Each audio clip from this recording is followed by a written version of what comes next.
कहीं जलने लगा है आशाओं का दीपक, तो कहीं आने लगा है रिश्तों के बीच शक। कहीं कोई छीन रहा है किसी का हक। उपन्यास के इस भाग में सुनिए, ये कहानी जाएगी कितनी दूर तक।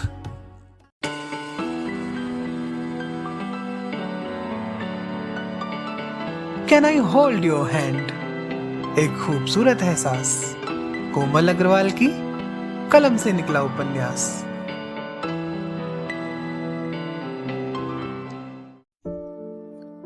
किसी की आंखों में बिछड़ने का दर्द समाया है तो कोई बेईमानी पर उतर आया है, पर इन सबसे ऊपर है वो शक्ति जो बचाती भी है और ताकत भी दिलाती है।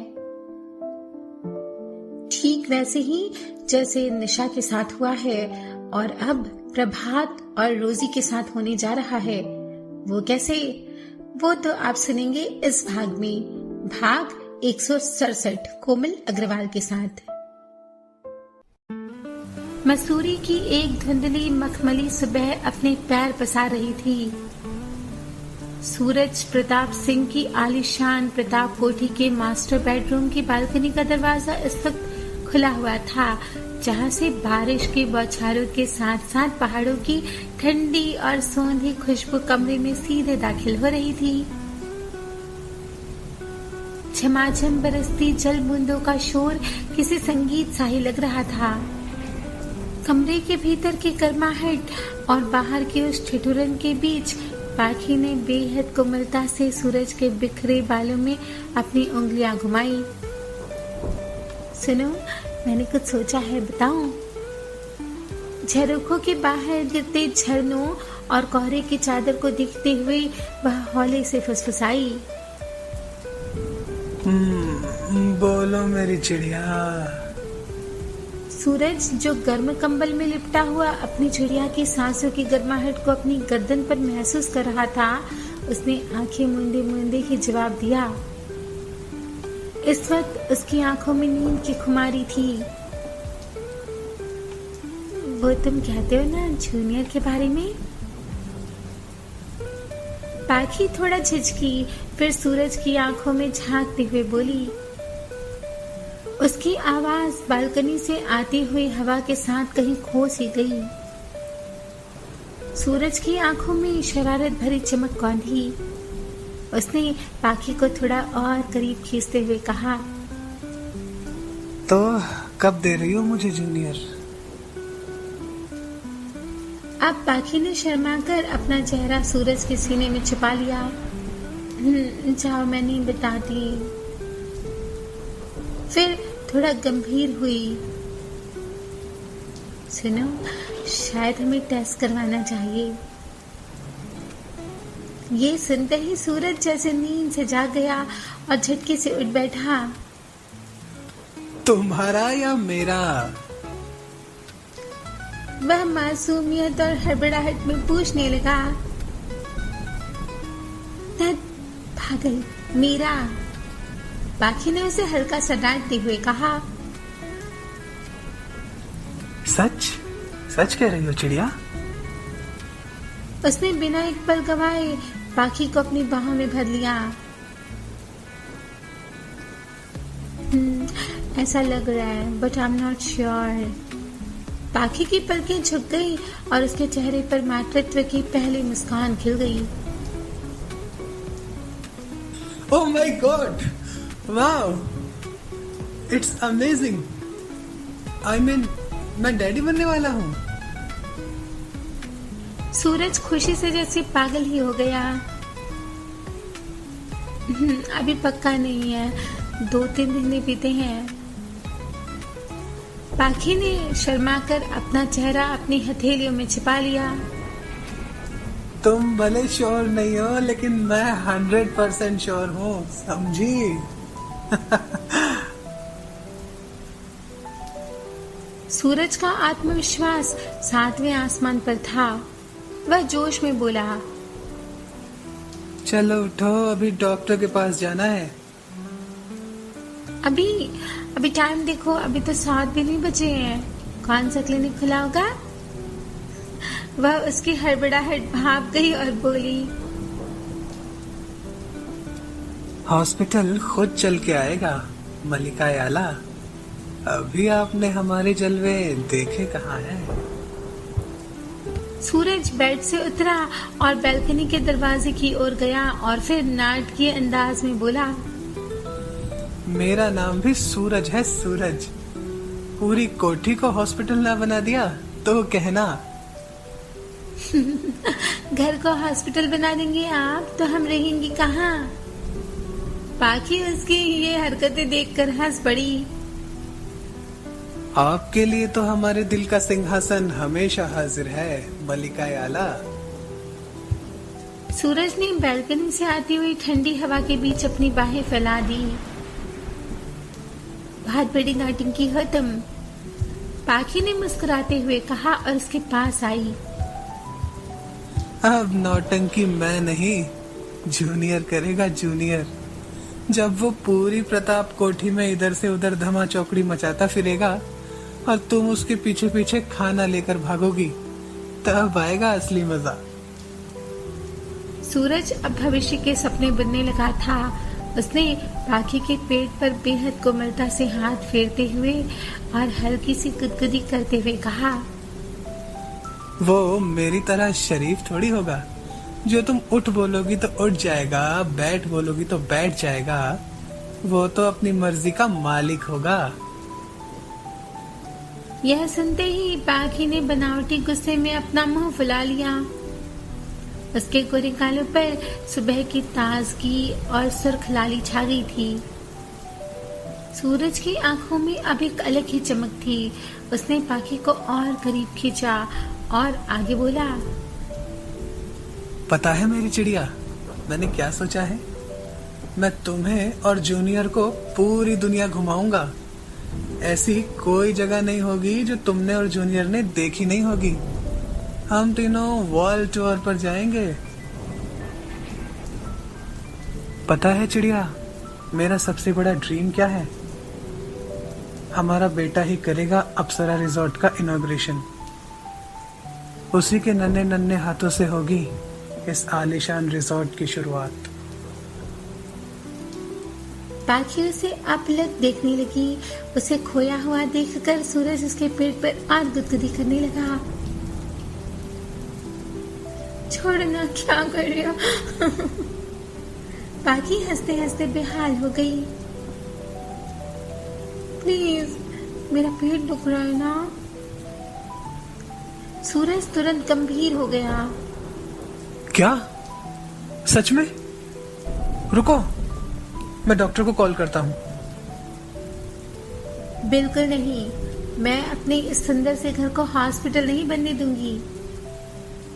पाखी ने उसे रोका और कहा। सूरज ने हंसते हुए उसके सामने अपना सिर झुका लिया। जो हुकुम महारानी जी। होटल गैलेक्सी के प्रीमाइसेस में इस वक्त काफी हलचल थी। प्रभात तेज कदमों से चलते हुए रिसेप्शन डेस्क की ओर आया। Good morning Prabhat sir. Reception पर बैठी रूबी ने उसे देखते ही शिष्ट मुस्कान दी। Good morning miss Ruby. Prabhat ने भी औपचारिकता निभाते हुए कहा, मगर उसका दिल बुझा हुआ था। रोजी रोज की तरह उसके लिए जब कॉफी लेकर नहीं आई तो वह उसे खोजता हुआ उसके कैबिन तक गया, मगर वह लॉक था। आज मिस रोजी नहीं आई? उसने रूबी से सवाल किया। आई थी सर, पर जरा जल्दी चली गई। रूबी, जो कि याना की चमची थी, बनावटी मुस्कान से बोलने लगी। कहाँ गई? Any message? प्रभात ने पूछा। Yes sir, she was going with mister Jackie. Ruby ने अदाई दिखाते हुए फिर से मुस्कान दी। व्हाट? प्रभात पलटा और जाते हुए रोजी को कॉल करने लगा। रिंग होने लगी, लेकिन रोजी ने कॉल पिक नहीं किया। ये मेरा कॉल क्यों नहीं पिक कर रही है? प्रभात को हैरानी हुई। उसने दोबारा ट्राई किया बट नो आंसर। तीसरी बार भी घंटी जाती रही पर रोजी ने फोन नहीं पिक किया। अब प्रभात का दिल पूरी तरह बुझ गया। उसके जाते ही याना रिसेप्शन डेस्क की ओर आई और रूबी और याना दोनों में कुछ गुपचुप बातें हुई। उसके बाद याना के चेहरे पर एक शातिराना मुस्कान बिखर गई और वह प्रभात के कैबिन की ओर बढ़ गई। May I come in, sir? उसने डोर पर हल्की सी दस्तक दी और अनुमति मांगी। यस, कम इन। प्रभात ने सर हिलाया तो वह भीतर चली आई। Here is the report, sir. उसने एक फोल्डर आगे बढ़ाया। Fine, I will check. You may go now. बुझे स्वर में प्रभात बोला। मगर याना जब जाने के बजाय वहीं खड़ी रही तो उसे हैरानी हुई। कुछ कहना है आपको? वह बोला तो याना ने मासूम सी शक्ल बना ली। I guess Miss Rosie is busy somewhere. प्रभात ने एक गहरी सांस ली मगर कोई जवाब नहीं दिया। Should I get coffee for you? याना ने चालाकी से विनम्र स्वर में पूछा। नहीं, उसकी जरूरत नहीं। प्रभात शांत स्वर में बोला मगर उसे रोजी पर इस वक्त बेहद गुस्सा आ रहा था। क्या आपको पता है मिस रोजी किस काम से गई हैं? उसने अचानक पूछा तो याना चौंकी। काम? उसने एक अर्थपूर्ण मुस्कान उछाली और अपने हाथ नचाए। Oh, come on, Prabhat sir, आप कितने इनोसेंट हैं और दूसरों को भी अपने जैसा इनोसेंट समझते हैं। उसने कुटिल मुस्कान बिखेरी। प्रभात को याना की बातें अच्छी नहीं लग रही थी, सो उसने कड़ा रुख अपनाया। क्या कहना चाहती हैं मिस याना? साफ साफ कहिए, फालतू बातों के लिए वक्त नहीं है मेरे पास। अब याना को प्रभात को बहलाने का मौका मिल गया। मैं क्या बोलूं सर, आप होटल में किसी से भी पूछ लीजिएगा मिस रोजी के बारे में, आपको हर कोई बता देगा कि वो किसके साथ घूमती फिरती है। Anyways, it's none of my business. I'm sorry if I said anything wrong. उसने तुरंत क्षमा याचना की ताकि उस पर प्रभात फट न पड़े। आप जाइए, मैं रिपोर्ट पढ़ लूंगा। प्रभात के स्वर में उदासी थी। ये याना ने लक्ष्य कर लिया और वह अपनी चाल पर मुस्कुराते हुए वहां से चली गई। होटल गैलेक्सी के भीतर का स्टाफ डाइनिंग रूम किसी आलीशान रेस्टोरेंट से कम नहीं लग रहा था। चमकदार ग्रेनाइट की मेजें, आरामदायक कुर्सियां और एक तरफ बना हाईटेक कॉफी स्टेशन। बाहर मसूरी की पहाड़ियों पर झमाझम वर्षा हो रही थी, जिसकी वजह से खिड़कियों पर धुंध जम गई थी। कैंटीन के अंदर ताजी बनी फिल्टर कॉफी की खुशबू और ओवन से निकलते गर्मा गर्म क्रिस्पी कुकीज और स्नैक्स की महक हवा में तैर रही थी। उसी कैंटीन के एक कोने में याना और जैकी अपनी जीत का जश्न मना रहे थे। जैकी ने अपनी गर्मा गर्म मग से कॉफी का एक घूंट भरा और अपनी प्लेट से एक स्नैक्स उठाते हुए याना की ओर देखा। प्रभात अभी अकेला कैंटीन से कॉफी पीकर गया था और उसके पहले रोजी भी अकेले आकर जा चुकी थी। Whatever you said, baby, but you are very smart. देखो तो उन लोगों को कैसे मुंह लटका के घूम रहे हैं। Our plan worked perfectly. जैकी ने अपने खास अंदाज में कहा, Yeah, I have done it, Jackie. After all, याना से पंगा लेना इतना भी इजी नहीं है। याना ने अपनी कॉफी स्टर करते हुए गर्व से जवाब दिया,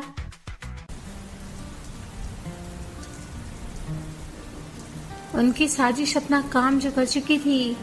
रोजी के मन में प्रभात के प्रति गहरा शक उपज गया था और दूसरी ओर प्रभात रोजी से इतना नाराज था कि वह उसका कॉल तक पिक नहीं कर रहा था। रोजी इस समय अपनी ड्यूटी पर थी, पर उसका मन कहीं और ही भटक रहा था। वह रह रहकर उस रोज के बारे में सोचकर आहत हो रही थी जब प्रभात ने उसकी जगह निशा को अपनी बाइक पर बैठाया था और हॉस्पिटल ले गया था। लिली ठीक ही कहती है, men never keep their promises. वह चिढ़ती हुई खुद से बोली। प्रभात का बार बार उबरा रिजल्ट जाना उसे अंदर ही अंदर बहुत खटक रहा था। उसके दिमाग में बार बार याना की बातें घूम रही थी। कहीं याना सच तो नहीं कह रही थी। उसके दिल और दिमाग में युद्ध चल रहा था। No, it's impossible. Prabhat is much more genuine than any other lover. सोचती हुई वह अपनी सीट से उठी और दरवाजे की ओर बढ़ी। इधर प्रभात की हालत भी कुछ ठीक नहीं थी। वह पूरी रात सो नहीं पाया था और बस करवटें बदलता रहा था। होटल गैलेक्सी के कैबिन में बैठा वह अपने रोजमर्रा के काम निपटाने की कोशिश कर रहा था, लेकिन उसकी सूजी हुई आंखें और मरमाहत चेहरा उसकी मानसिक स्थिति को बयान कर रहे थे।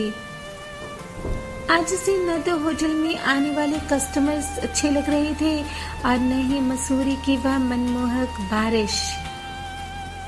खिड़की के बाहर का गिरता तापमान और धुंध उसे और भी ज्यादा उदास कर रही थे।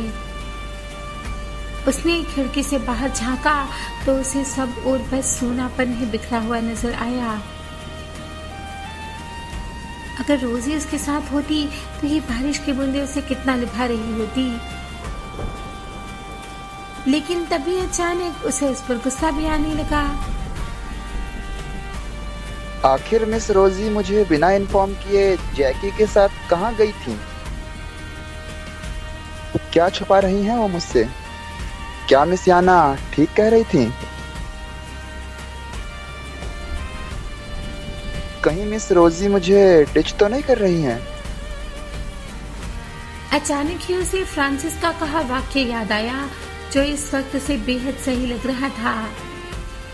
Frankie is right. Girls can't have a single boyfriend. उसके दिमाग ने कहा, पर अगले ही पल उसका ज़मीर जाग उठा। नहीं, मुझे कोई अधिकार नहीं है कि मैं किसी लड़की के चरित्र पर उंगली उठाऊं। और मिस रोजी वो कभी कोई गलत काम नहीं कर सकती। She is as pure as milk. उसे चर्च में रोजी के साथ बिताए पल याद आए। उसने खुद को समझाया और एक गहरा संकल्प लेकर अपने कैबिन से बाहर आया। प्रभात और रोजी का मानसिक तनाव अब अपने चरम पर था। होटल गैलेक्सी की व्यस्तता के बीच भी उन दोनों का मन एक दूसरे के लिए बेचैन था और एक मुलाकात के लिए तड़प रहा था। प्रभात ग्राउंड फ्लोर से भारी कदमों के साथ मुख्य लिफ्ट की ओर बढ़ा। उसका मन ग्लानि और गुस्से के बीच झूल रहा था। उसे बस रोजी से बात करनी थी। वह जैसे ही लिफ्ट में चढ़ा उसने ऊपर के फ्लोर का बटन दबा दिया। उधर होटल के अप्सरा विंग में रोजी मौजूद थी। जैसे ही लिफ्ट वहां रुकी और दरवाजा खुला, रोजी अंदर दाखिल हुई और अचानक ही प्रभात से टकरा गई जो कि इस वक्त लिफ्ट में मौजूद था। अभी दोनों की नजरें मिली ही थी कि अचानक एक जोर का झटका लगा और पूरी लिफ्ट बीच में ही झटके से अटक गई। लाइट्स टिमटिमाई और फिर गहरा अंधेरा छा गया। प्रभात ने तुरंत घबराकर इमरजेंसी का बटन दबाया, लेकिन कोई फायदा नहीं हुआ क्योंकि पूरे होटल की लाइट गोल हो चुकी थी। लिफ्ट के उस बंद कैबिन में अब केवल सन्नाटा और भारी अंधेरा था।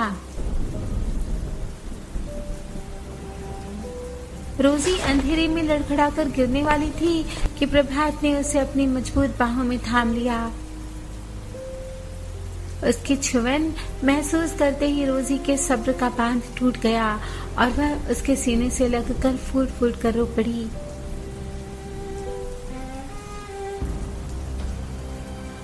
प्रभात, why have you done this to me? आप मेरा फोन क्यों नहीं पिक कर रहे हैं? आपको पता भी है कि मुझ पर क्या बीत रही है। और आपने भी तो मेरा कॉल पिक नहीं किया था। पूरे 3 बार कॉल किया है मैंने आपको। प्रभात ने भी उसी तड़प के साथ जवाब दिया।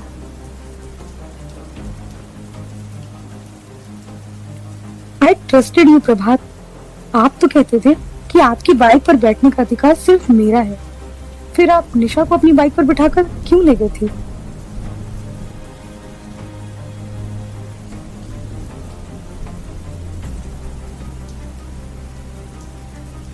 फर्स्ट टाइम जब मैंने आपको निशा के साथ देखा था ना, तभी मेरा हार्ट ब्रेक हो गया था। रोजी ने भी सुबकते हुए शिकायत की। रोजी का यह मासूम सा अधिकार और सिस्टना देखकर प्रभात का दिल भर आया। उसने अंधेरे में ही रोजी के भीगे चेहरे को बड़ी कोमलता से अपने दोनों हाथों के प्यालों में भर लिया। उसके अंगूठों ने रोजी के गालों पर बहते हुए आंसुओं को पोंछा। बस बस मिस रोजी, और मत रोइए। आपकी ये सिसकियां मुझे अंदर तक चीर देती हैं। उसने बहुत धीमे स्वर में उसे चुप कराते हुए कहा। आप निशा जी के बारे में जो सोच रही हैं, वो याना और जैकी की फैलाई हुई गंदगी है। उसने पूरी सच्चाई बताते हुए कहा। निशा जी तो खुद तकदीर की मारी हैं। उनके पिता की मौत ने उन्हें तोड़ कर रख दिया है। मुझे उनसे दिली हमदर्दी है और कुछ नहीं। और वो तो चंदर से प्यार करती हैं। जरा सोचिए, अगर मुझे दौलत का ही लालच होता तो मैं रानी जी का प्रपोजल क्यों ठुकराता। आपके लिए मैंने सूरज बाबू तक को नाराज किया है, लेकिन शायद आप ये बात भूल गई हैं। प्रभात सच बताते हुए उदास हो गया।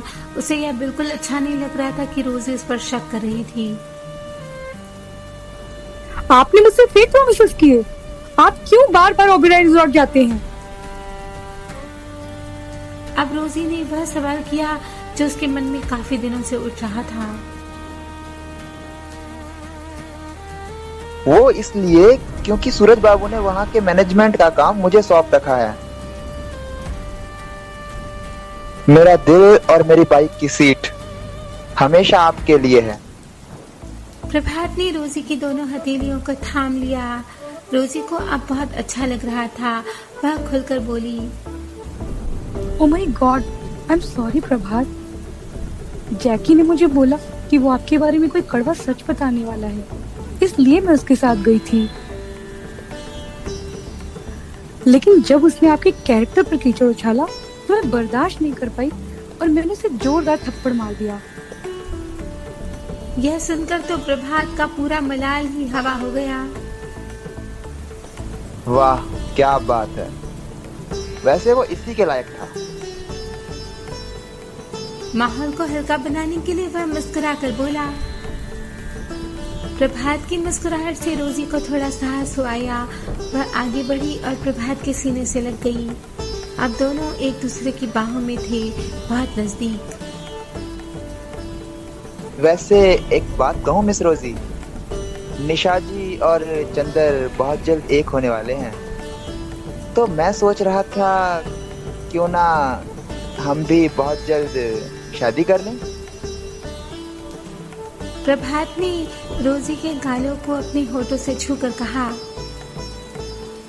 प्रभात के होठों का स्पर्श पाकर रोजी शर्मा गई। प्रभात, शादी? You are so fast. शादी की बात तो पैसे कर रही हैं जिससे बड़ी आसान है। वह थोड़ा दूर हटी और बोली, और अभी तक तो आपने मुझे एंगेजमेंट रिंग तक नहीं पहनाई है और सीधे शादी के सपने देख रहे हैं। This is not fair. Prabhat उसकी बात सुनकर खिलखिलाकर हंस पड़ा और उसे एक बार फिर खींचकर गले से लगा लिया। अंधेरी लिफ्ट में अब सिर्फ प्यार और भरोसे की महक थी। जैसे ही लिफ्ट में दोनों के बीच का तनाव कम हुआ, अचानक ही लिफ्ट की लाइट जल उठी और लिफ्ट ने एक झटके के साथ नीचे सरकना शुरू किया। कुछ ही सेकंड्स में लिफ्ट ग्राउंड फ्लोर पर आकर रुकी। ऑटोमेटेड डोर स्वतः ही खुल गया और उसके खुलते ही जो सामने नजर आया वो बहुत ही हैरान कर देने वाला था। गोलमाल है भाई, सब गोलमाल है। टिंग टिंग, गोलमाल है, सब गोलमाल है। लिफ्ट के अंदर भी, लिफ्ट के बाहर भी गोलमाल है, सब गोलमाल है। क्या गोलमाल है ये तो पता चलेगा अगले भाग में। तब तक आप इस उपन्यास को लाइक और शेयर करते हुए कमेंट बॉक्स में लिख भेजिए अपनी राय और हमारे आर्टिस्ट के बारे में जानिए पीते पीते मसालेदार चाय। याना के रोल में है मोनिका जैन, रूबी की भूमिका में है सोनिया देवांगन, प्रभात का किरदार किया है हरिओम कुमार ने और रोजी बनी है तनिषा अग्रवाल। अब जल्दी से चैनल सब्सक्राइब कीजिए और बेल आइकन भी दबाइए। बने रहिए कनेक्टिंग ड्रीम्स के साथ, जो दे सपनों को पंख।